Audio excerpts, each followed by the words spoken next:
face. Buy to let, thatched, commercial. We're your high street insurance brokers for all types of insurance. Avoid faceless internet firms. High House Insurance, do it face to face. See Neil and the friendly team at High Street Selsey. High House Insurance, do it face to face. Or call Selsey 606 552. Hello. Firstly, we would like to wish all our listeners and our volunteers a very, very happy 2014. Now over to Beryl for what's on in and around Selsey. Hello, I'm Beryl Fletcher, here to tell you what is on round and about Selsey during the next few days. Selsey Cancer Relief Fund are holding a jumble sale on Saturday the 4th of January in the Methodist Church Hall from 10 p.m. till 12 noon. Donations of jumble will be gratefully received. Any inquiry, contact E. Clifton on 605 469. Also on Saturday the 4th, the Selsey Venture Club hold a garage furniture sale from 8:30 until 12 noon. The Snack Shack will reopen on Monday the 7th of January at 6 p.m. Wednesday the 8th of January, Selsey WI will be holding their first meeting of 2014. Meetings are held in the Selsey Town Hall at 2:15. A warm welcome is extended to all ladies. For further information, please ring Shirley Pettit on 606 287. For those ladies who cannot get along to the afternoon meeting, Seal Island WI meet on the first Thursday of the month at 7:30 in the Selsey Centre. Again, all ladies are welcome. Contact Sue Deverek on 605 673 for any further information that you may like. Friday the 10th of January, the Selsey Business Partnership are holding their gala dinner. Tickets cost £30 each. For further information, go to selseybusinesspartnership.co.uk. The Selsey Football Club are organising a Soul Night at the Solent View Bar on Saturday the 11th of January. For further details, please contact the chairman, David Lee, on 604465. Coming on to Wednesday, January the 15th, a Crafty Natter Club will take place in the large hall at the Selsey Methodist Church from 2 p.m. until 4 p.m, where demonstrations of different types of craft are held. Cost is £1 for the afternoon. On Thursday, Link will be holding their first meeting of the year. Lynn Reeves from the Tuppenny Rice in the High Street will be going along to give a talk. Meetings are held on the third Thursday of the month. Cost is £1.50, which includes refreshments of tea, coffee, together with a free raffle ticket. For any further information, please contact Mary Grantham on 604 718. Looking a little further ahead to Burns Night on Saturday the 25th of January, a quiz night is being held at the Selsey Centre. Doors will open at 7 p.m. Quiz starts at 7:30 p.m. Cost is £2.50 per person with a maximum of 6 per team. For tickets in advance, call 696 225. Now that's all for this week. In this week's podcast, we have a festive play called Christmas Hostilities, and while still in the Christmas season, a couple of carols recorded at the carol concert that was held in the Seal Public House. As well as the usual spots from both Lyn and Giles, we have an interview with Joan Moules, a story from Thea Foote, and an interview with some of the youngsters at the Snack Shack. There is also another song from the Essentials, and the thought for the day comes from Alister Hornal. Now for our festive play. And now we have a special treat for you, a play written by Marion Phillips, a member of the Saltdean Scribblers. Marion used to be a script editor for television. Her play is called Festive Hostilities and the action takes place in 2 kitchens the week after Christmas. The first kitchen is neat but very busy, belongs to Stars, short for Anastasia, which is how Sheila, her mother-in-law, pronounces it. She's sitting at a table upon which there's a plastic bowl of washing, a laptop and a mobile, which is in her hand. Stars is 35, married to Nick, and they have a 5-year-old daughter, Alice. Stars is a part-time chemistry teacher and plays the fiddle in a rock band. Sheila's kitchen is immaculate. Not a thing out of place. She's sitting in the kitchen table, her foot in a surgical boot, which is resting on another chair. Beside her, on the table, is a poinsettia, a copy of the Daily Telegraph, and a tray with matching bone china teapot, milk jug, cup and saucer. Sheila's 67, married to Angus, is the mother of Nick, which also makes her Star's mother-in-law. They do not enjoy a loving family relationship. Nick is the only thing that they have in common. Stars is talking on her mobile to her friend. Hiya, Luce. Yeah, it's Stars. How was Christmas? Cool. Yeah, summoned as usual by Sheila, my mother-in-law, for the festive hostilities. No, the battle lines were drawn up in October, when I said to Nick, wasn't it about time we visited my father and stepmother in Spain for Christmas? He went into one of his silences, then said his mother'd be upset. Good morning, Trish. Yes, it's Sheila again. Yes, still got the surgical boot, but I can take it off when I go upstairs at night now. No, not very attractive. Yes, 4 weeks since I fell downstairs. So, good job I'd cleaned the house before Christmas, even scrubbed the skirting boards.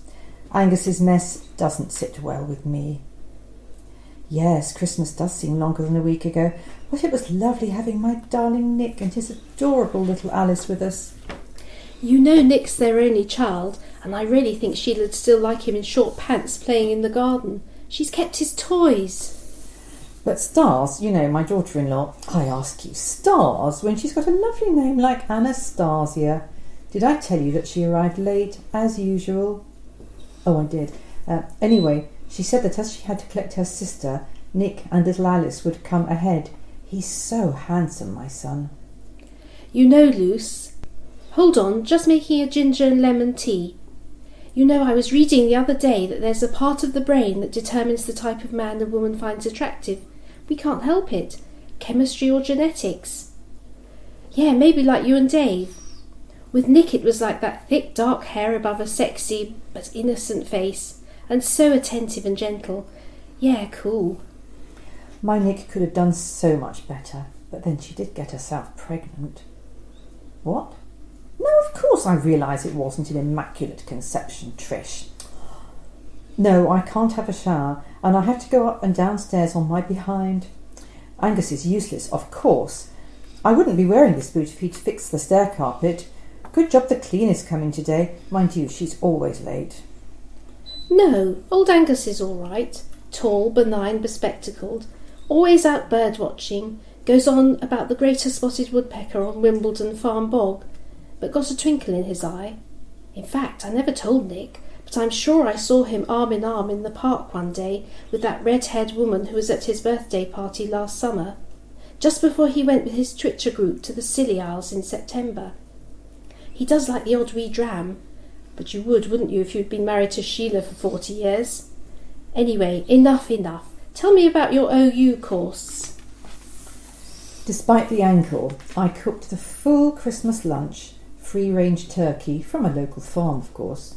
Oh, I told you. Now Angus is making his awful turkey curry. But I'm not as keen on curry as he is. Anyway, I laid out Nick's favourite Kalamata olives, Emmerdale smoked salmon, and the Waterford cut glass champagne flutes. Sheila can't resist putting out all the bloody silver, name-dropping where the bloody food came from. A long silence when I said I'd bought a goose at Lidl's. Yeah, wicked. Anastasia and her sister Catherine were late, as usual. But hey-ho, as usual, my sister wasn't ready when I went to collect her.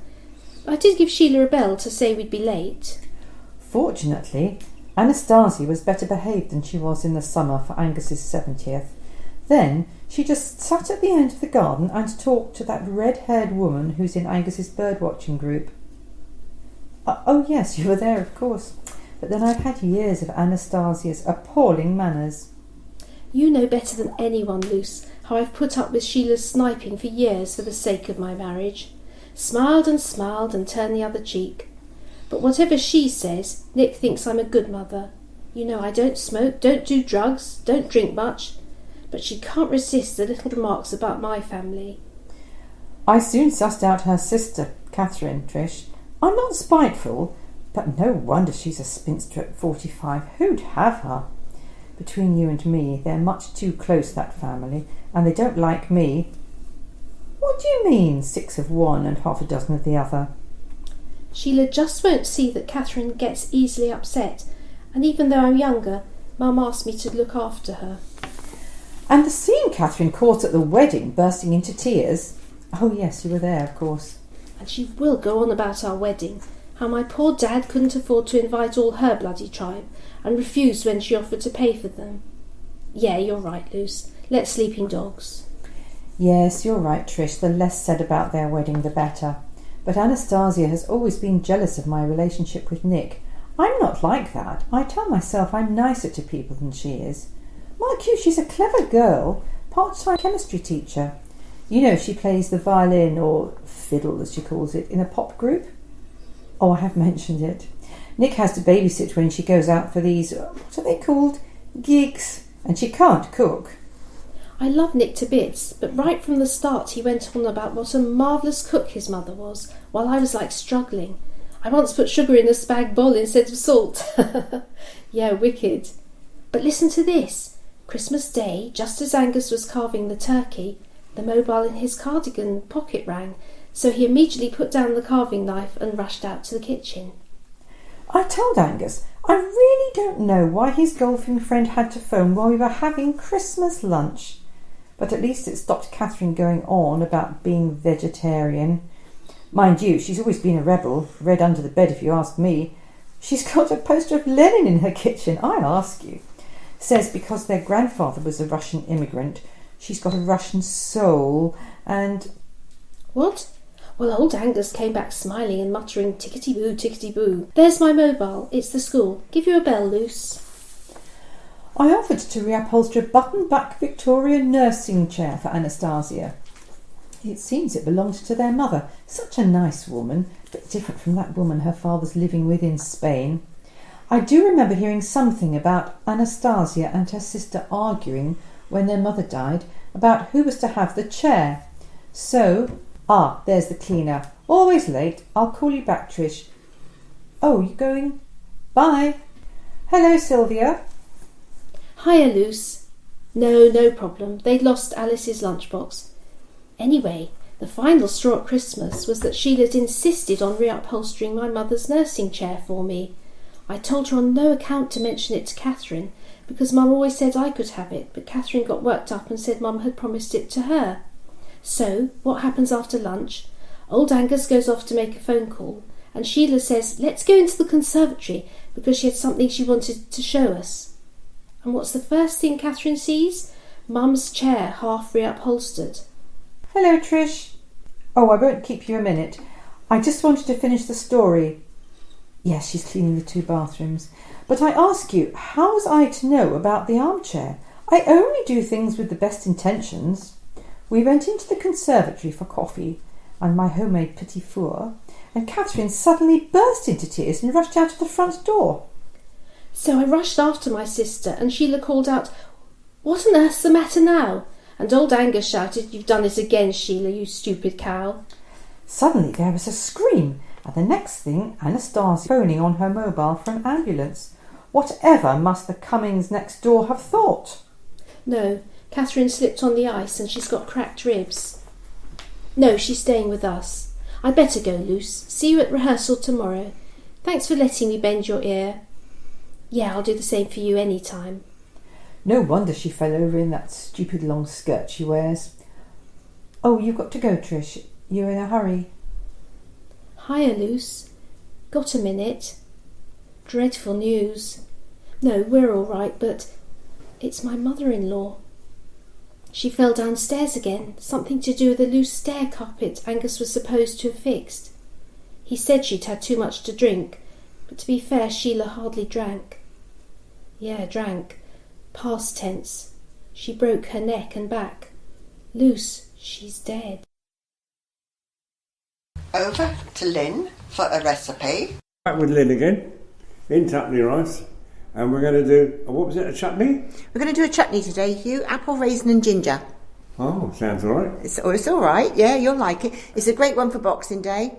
Again, good with that cold meat. Or the Saturday, Sunday, Monday, Tuesday and Wednesday after that when we're trying to use up all the turkey leftovers. All right, so for this chutney then, we're going to need 4 Granny Smith apples. I like the Granny Smiths in my chutney. Yeah. All right, peeled, cored and chopped. And, of course, you can get them from the high street, can't you? Yeah. 2 cups of minced onion, 1.5 cupfuls of cider vinegar, 1 cupful of golden raisins. We don't have to be golden raisins. They're quite hard to find these days. Ordinary raisins are fine, as long as they're a good quality raisin. 1/4 cup of ginger root. You can get that in anywhere you go these days. You'll find a bit of ginger root. 1 pepper, red pepper, minced, and 3/4 teaspoon of dry mustard, and a pinch of salt, and 1/2 teaspoon of hot red pepper. Okay. All right. Yeah. You can if you could buy the flakes, that's great. You can get the hot pepper flakes, the diced ones. They're really great to put in this chutney. Yeah. All right. It's quite a zingy chutney. It's got a little bit of a bite to it, but it's beautiful. In a large saucepan, then you put your apples, your onion, and your vinegar, the brown sugar, the raisins, the ginger root, the pepper, the mustard, the salt, and the red pepper flakes. All right. Yeah. So really, you're putting everything into a large saucepan, bring it up to a boil, and then turn it down and cook it over a moderate heat, stirring it occasionally for about 40 minutes, 3/4 of an hour. Okay. All right, until it's thickened. Then you can spoon it into jars, seal it down, and it keeps covered and chilled for 2 weeks. All right, so it's a great for leftover turkey. And it really is that simple. Bung it all in a saucepan, boil it all up, put it on a moderate heat for about 45 minutes, stick it in your jars and seal it down. And it's a chutney to cook for. And it is a lovely chutney. Try it, Hugh. Okay, I will. Try it, yeah. That sounds brilliant. Thanks a lot, Lyn. And we'll see you next week. Now, here is Giles with some gardening tips. Well, Giles, we're getting ready for New Year's Eve. So don't tell me to do any work, because I'm not going to do any. No, I know. We're still not going to do much. Don't you worry about that. It's an interesting little fact that at this time of year, the cockerels will crow most at this time of year in still weather, and also they'll let you know to crow very much before rain is oncoming. That's this time of year only they do. Well, these must be crowing all the time then, because it's dipping down nearly all the time. No, they crow before it comes, not while it's down. Okay. Again, in the countryside, the bare stems of the trees and shrubs actually can be quite beautiful if you go and see them when they're transferred with a silvery outline of a hard frost. They look lovely, don't they? They actually look quite nice. They look like lace, don't they? They do, yeah. They look really nice. They do indeed. And they also show off in the sunny days. They show off all the varied colour and all the different buds that are on them, because the buds are all quite different on a lot of them, and they're quite colourful, some of them, actually. But basically, on the whole, nature is, what should we say, taking a little rest before the start of new life in the new year at the minute, really. I'd like to take a rest for get some new life for the new exactly, year as well. Yeah. I would like to mention about in the garden. There's not really an awful lot to say, to be honest, at the moment. Oh, good. I would suggest that if you can get the time, and I'm not being flippant now, because it actually is quite a good idea to do a little bit of work in the garden, to try and do a little bit of digging in the veg plot, purely because it will help to get rid of the Christmas excess. I don't mean kill yourself, but a little bit of digging wouldn't go amiss. And also, it's a good idea to add some manure, some more manure, and also living where we do. Bit of seaweed is quite good to put in. That really? Does a lot of good. Yeah, okay. Yeah, get a bit of seaweed. And I can tell you with great pride that I put the mower on its highest cut. Oh, good, well done. And gave it the last cut of the year well on Boxing morning. Yeah, that's good. I don't believe the grass around here ever stops growing. No, well, I think if we're listening to all the doom merchants this year, it will, because we're being told we're going to have the coldest winter, aren't we, that we've ever had. Well, mine's still growing now. Oh, yeah, they are. They're still growing now, yeah, I know what you mean, but it is tempting to do it. But, I mean, as I said recently, unless it grows that much, I'd leave it alone, really, because it's not... How long have you lived in this area, John? Me, I've lived here about in this area since about 1980. And how often have you seen snow? Yeah, good question. I'm thinking on this pretty hard. Not very often. I've only seen snow about twice. 2 or 3 times. I was going to say 2 or 3 times. And I don't ever remember, other than once, the ferry pond freezing. No, again, I was saying about the seaweed, that's it. And of course the other old-fashioned thing, which I'm sure you do, or we all do, is bring in a bit of seaweed and hang it up, the strip seaweed, and as you know, it'll go moist when there's rain coming, and it's a good forecaster. It's a good barometer, isn't it? It does work quite well, though, doesn't it? Really, it does actually do. It does, yeah, it does. It's I like. Also, it's nice anyway to just go. It's an excuse to wander along the beach, isn't it? Really, it is. Just looking for nice seaweed. On a lighter note, move houseplants around a bit occasionally, because you will find with a lot of houseplants they'll tend to grow towards the light. Yeah. So therefore, it's a good idea to just keep moving them around a bit. If you turn around, they'll go the other way back again. Yeah, exactly. Yeah. So that is a little thing. I'm sure most people realise that. And another little tip, which is relevant at the time of year, is an old-fashioned one with half a potato cut in half and rubbed over the windscreen. We'll get rid of any mist. Really? It does work. I mean, obviously that was first done, long before all the additives we've got today. But it does actually work very well. Really? It'll stop it misting up. Yeah, in that sort of weather. In that sort of weather, a little. Nothing again. Work-wise, not a lot to say. Very little job. If you got lot of people have some window boxes or whatever it might be with.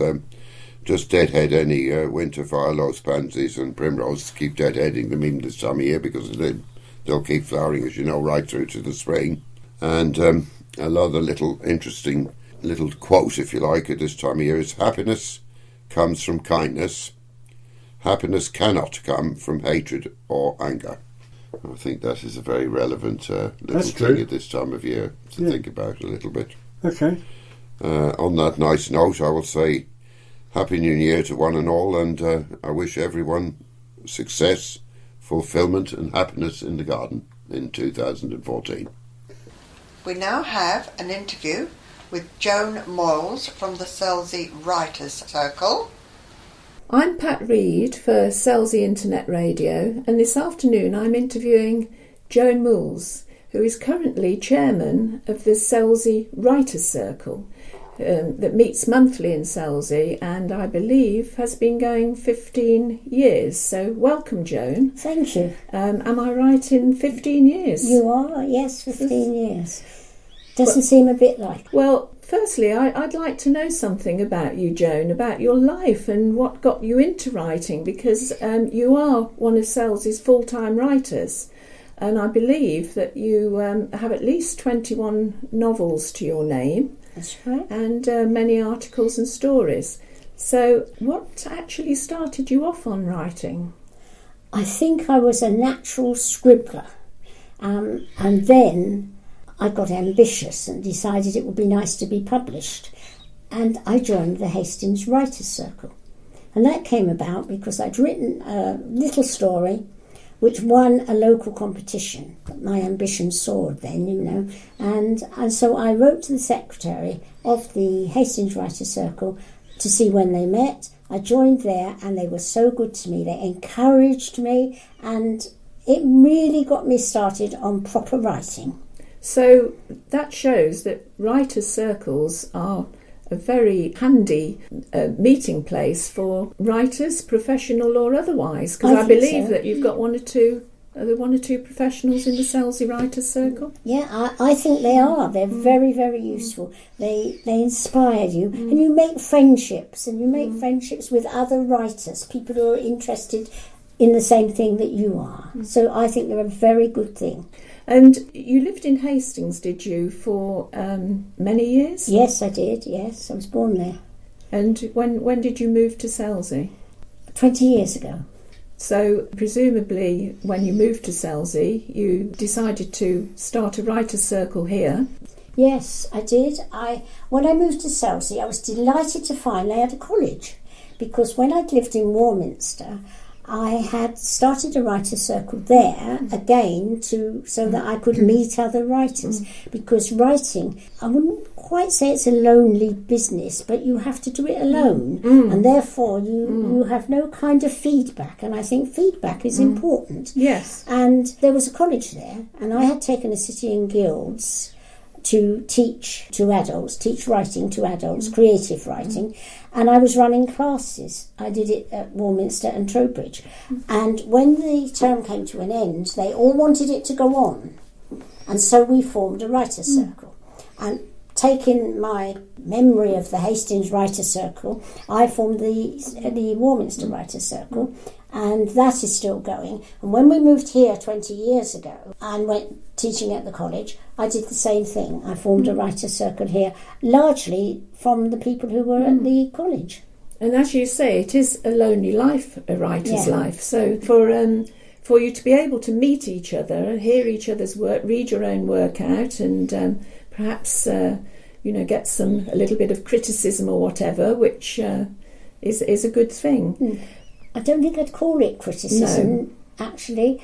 I don't like everybody to think they're being criticised. So discussion, see how it's going, whether this would be better put a different way, And yes, it is very, very helpful. And how did you feel when your first article or story was accepted? I'll tell you what I did, shall I? If you're interested in what I did, I went out and bought some velvet curtains. It was an article, and it was in Home Notes, which is long since gone, and I long wanted velvet curtains. I thought they were the height of luxury, and so real velvet, not the nylon velvet, and so I went out and bought some velvet curtains. That sounds as though they paid you quite well. About a guinea, I think, but we're talking about a long time ago. And I wrote about, I can remember, strangely enough, I do forget sometimes what I've written about because I've done quite a few, but I can remember that first one clearly. I wrote about a little boy whose mother took him to have his first proper haircut from all his little baby curls and that. And her feelings when she took this, and suddenly he'd gone in a baby and come out as a young son, a young man. And I did that, which was strange because I didn't have any sons, I had 2 daughters. So that was imagination, wasn't it? Very much so. So if anyone wanted to join the Selsey Writers' Circle, how would they go about it? Ring me at 01243 607 587 and I'd give them all the details, what's involved. Well, I hope people have taken a note of that. We'll repeat it at the end so that anyone listening can take your number down. Lovely. And do you find that women are more likely to join a writer's circle, or have you got men there as well? We have got men, yes, we have got men. That'll encourage them. So, but yes, I do think more women tend to join societies, any kind of society, than men. But the reason, I don't know. No. So this is held Tuesdays. First Tuesday. The first Tuesday in every month. Yes. And at the Seal Hotel. At the Seal Hotel in Selsey. Yes. But going back to your life, do you write different, totally different novels? Yes. Or do you? I do. I don't like to get stuck with one genre, really. I've written romance, I've written crime, historical, and I enjoy doing them all. There's only 2 categories I'm not really interested in tackling at all. and that is westerns. I don't mind reading a western, but I don't want to write a western, and I don't know enough about it to do so anyway.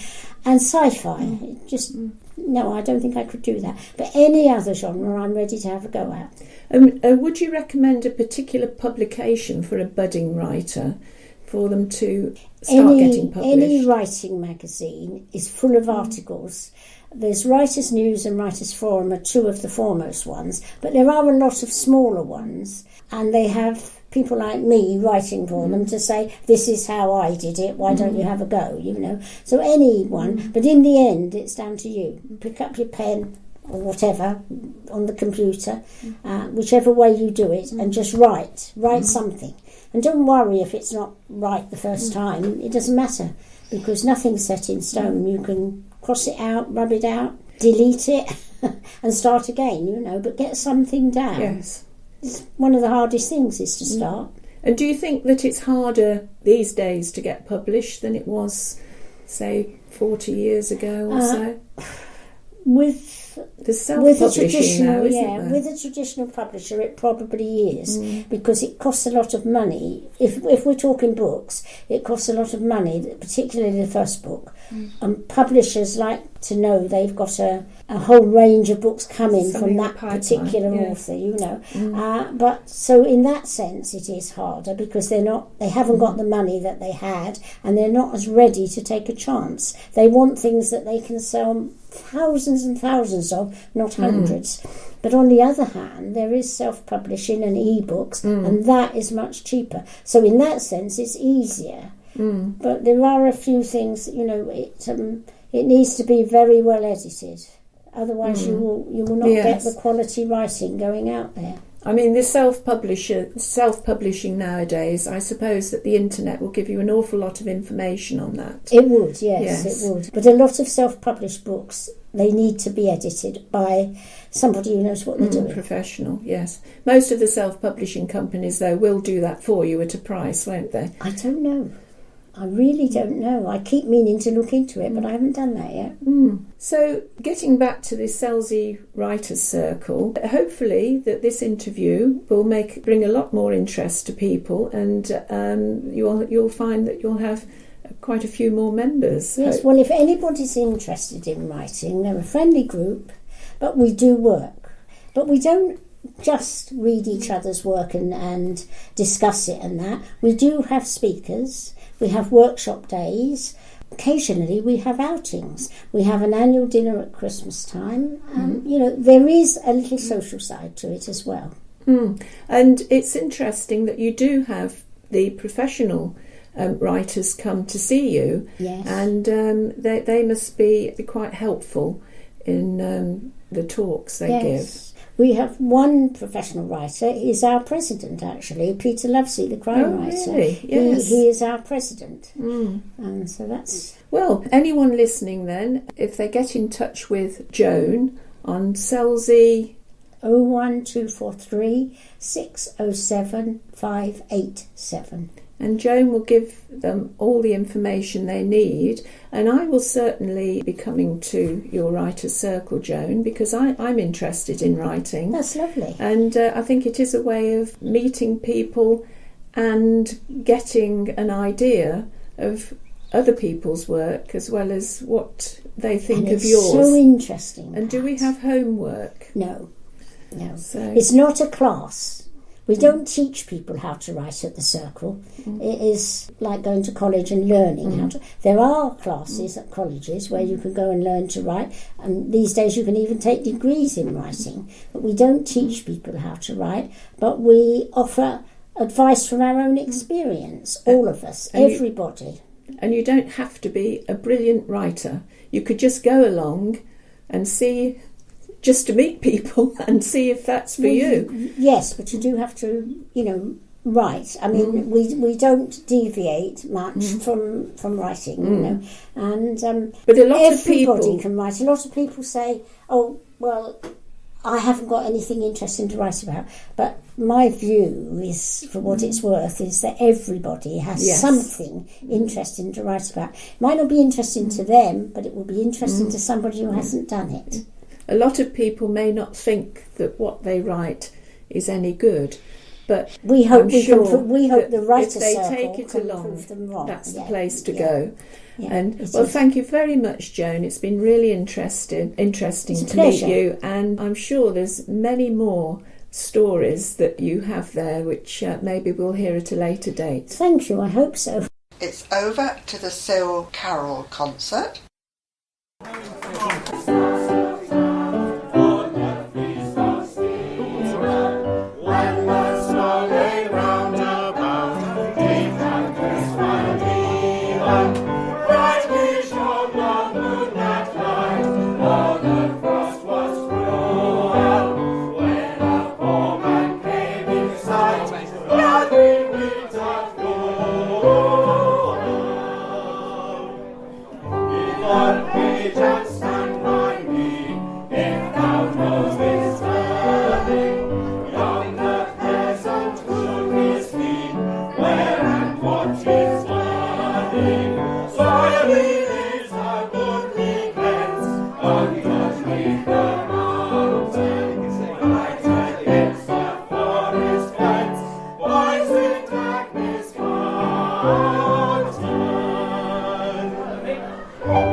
That was a special request. Who was it called? Becky? No, it's Tessa.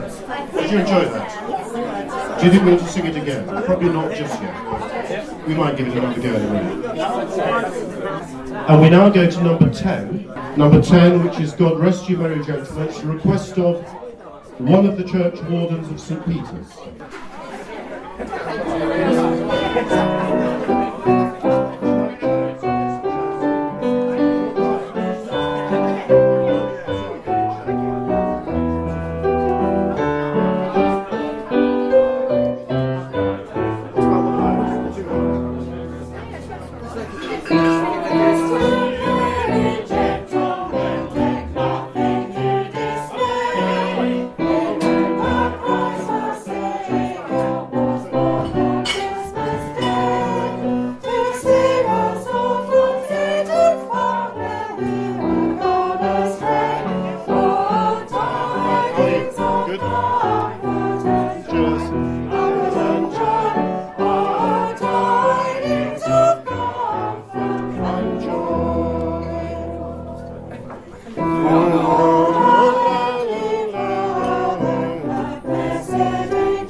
nice.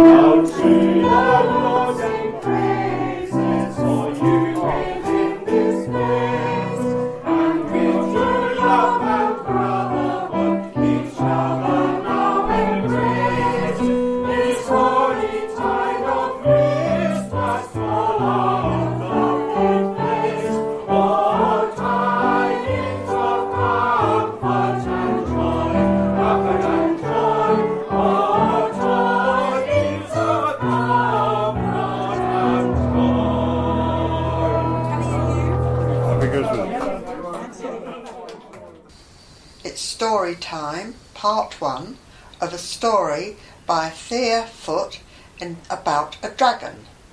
A long, long, long time ago, when the world was very young, there was a lady dragon and a gentleman dragon. They were the royalty of all the dragons, and there was an awful lot of dragons in those days. One day, the lady dragon went to her nest to lay some dragon eggs.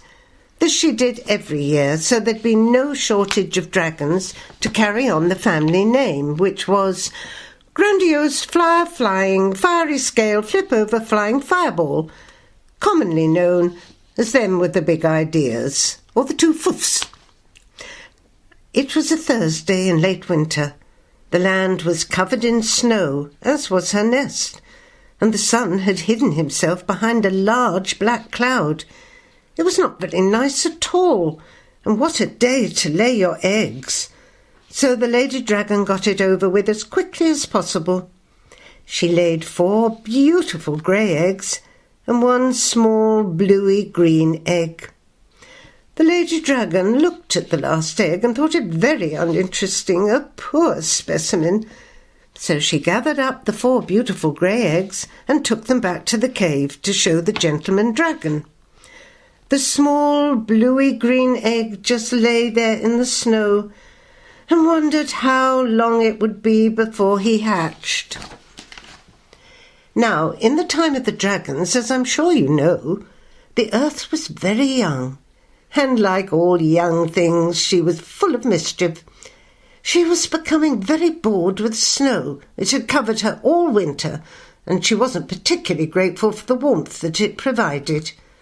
She became restless. She began to stir, and then as she moved, small green plants began to make their way up through the snow, and so it happened that one green plant that had begun to push itself up found suddenly it could go no further. It had encountered an object blocking its way. Yes, of course, it was the dragon's egg that had been abandoned by the lady dragon. The plant pushed. It pushed harder and harder and even harder until with a lurch the dragon's egg moved.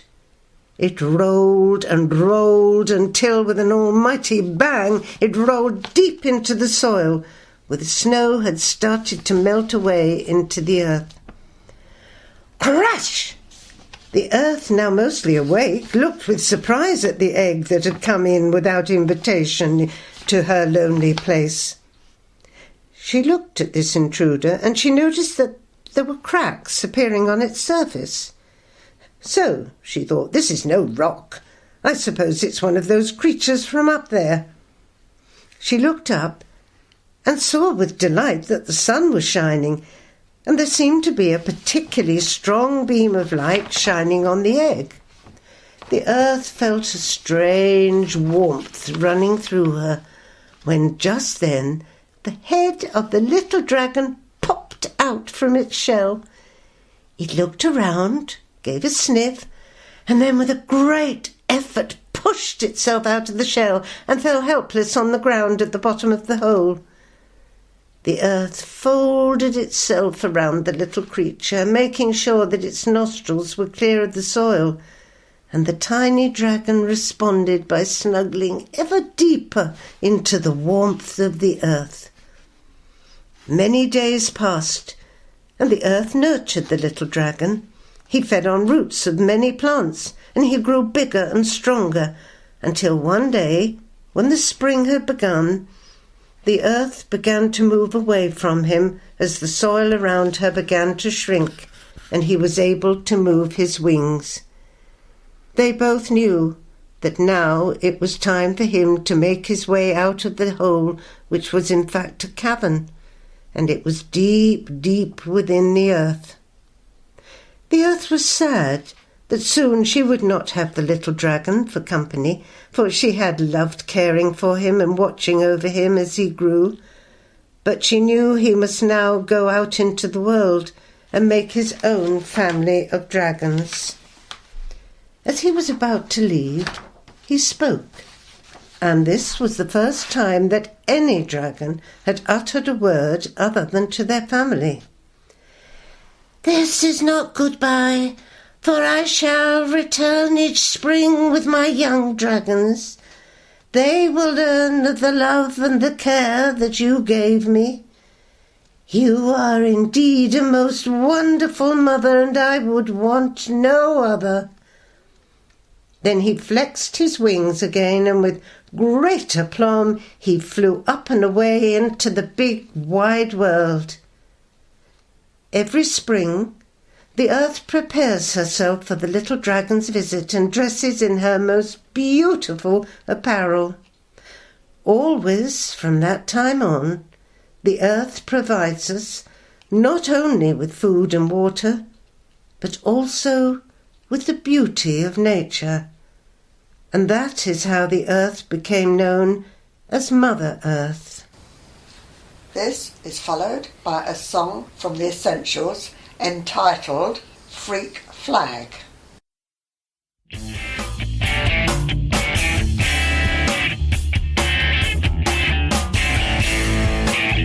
I am the original and individual.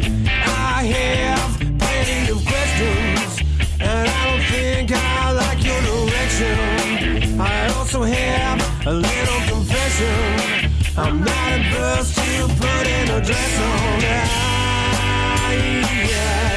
Fly the freak.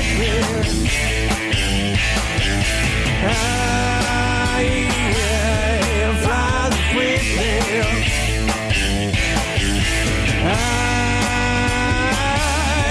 Fly the freak.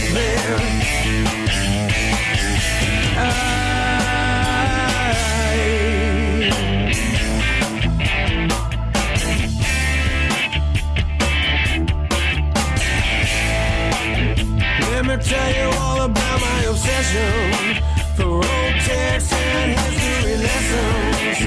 Hereby make my declaration for liberty and emancipation. I still have a passion for free speech and punk rock fashions. I fly the free pill.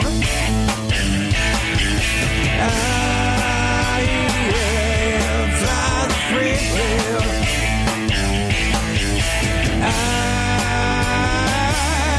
Fly the free pill.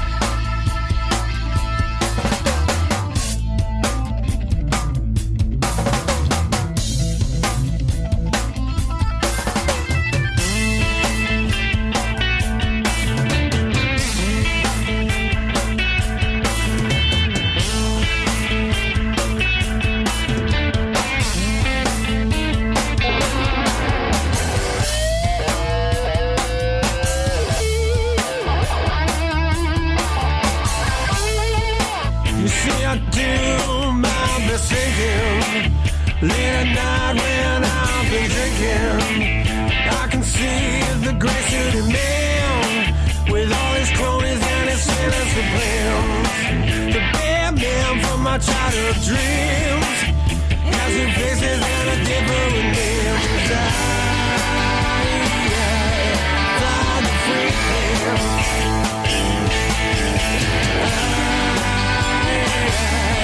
Fly the free pill.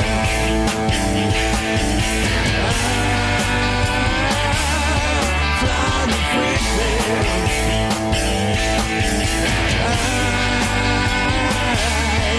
Fly the free pill.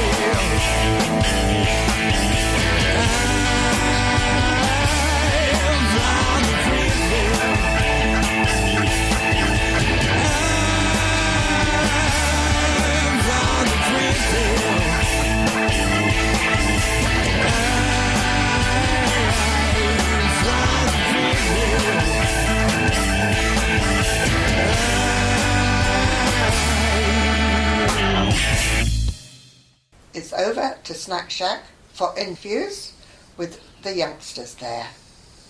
Hi, my name's Chris and I'm going to be interviewing Ollie and Paige.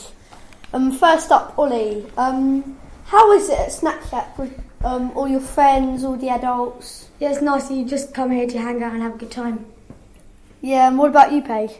Well, it's nice because you get to see your friends and all that and the staff and Kylie. And also, like, Martin, the main sort of person, is actually quite awesome because he's actually quite supportive as well. And Paige, what sort of thing brings you to Snack Shack every Monday and Tuesday night? Well, cards and all that stuff because you get to see your friends as well.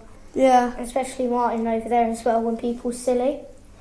And kicks people out. Martin's quite good. Ollie, what sort of thing is your favourite bit in Snack Shack? The football table. Yeah. Paige?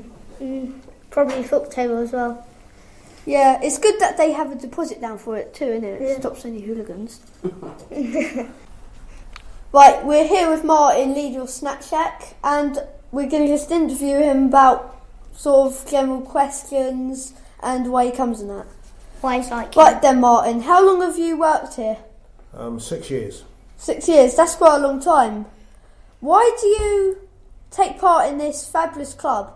Because I get a lot out of it, seeing children happy. I've been in youth activities for the last 25 years, been involved in Scouts. I was also involved in young firefighters. I ran a team of young firefighters for 3 years before I moved to this area. So I wanted to continue my youth work, and I met somebody when I worked in home base, and they said they were doing this place up and said, would I like to come along? So I sold them the paint for the walls and then came and volunteered. That's quite nice. Why are you strict and why do you kick people out? Because we have to have level of behaviour. The last thing we want to do is throw anybody out, but eventually we have to have rules. We don't like to be taken for granted. We're here, we don't get paid, we're volunteers, and we let certain things go, but eventually we have to step in and say enough's enough. They get warnings, and the last thing we want to do is ban anybody, but sometimes we have to because they don't seem to heed the warnings. Okay then. Is it like if people jump all over the chairs and all that? Yeah, because we have to repair the furniture and we have to replace it, and that will come out of our fundraising. And any personal comments you want to make? No, I just think we've just taken a lease on this building for 10 years.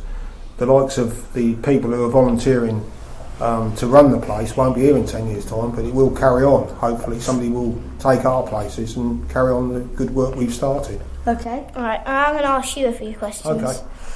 What is your job here? My job? Basically I'm a trustee, so anything what financial and running the place I'm responsible for. We have a group of 6 trustees who are responsible for the building and the running of it, because obviously the young people here today have to be covered by law. We all have to be CRB'd to make sure we're not the right people to do the job, and we all have to be subjected to that.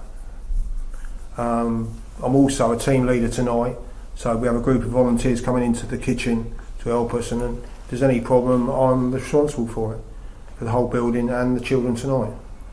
And do you like children's magic tricks and stuff like that when they come over to you? Yeah, certainly. They can do, basically, within reason, we're all prepared to have a good time, and that's what we're here for. We want children to come and regular and have a good time and enjoy themselves and go and tell people about it. And that's one reason why Kylie's now with us. So we've employed a youth worker for the children. So we go out and get the money for her to support us. And hopefully she'll be here in years to come when we've all gone. Because obviously, as you get older, it doesn't, you can't keep up with the youngsters of today. Does any of your people here get paid? No, none of us. We're all volunteers for this. None of us get paid at all. Because obviously we fundraise for everybody. What about it's voluntary. Kylie and stuff Kylie like that? gets paid, yeah, because we have to employ somebody to do it. Because she has to earn money, whereas we give our evenings up. She gives days and hours of the week up for the youngsters of Selsey, not just Snack Shack. What about the staff as well behind you? No, none of them get paid. They're all volunteers. Over to you, Chris. Thank you. Reporting back to Snack Shack Internet Radio. Thank you for listening and good night. And then finally we have Alister Hornal, who will give us his thought for the day.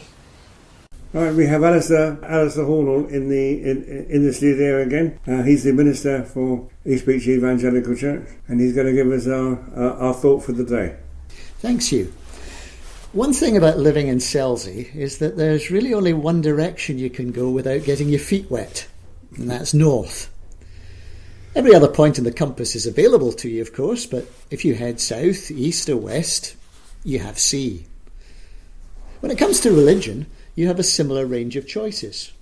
There are so many religions, but do all religions lead to God?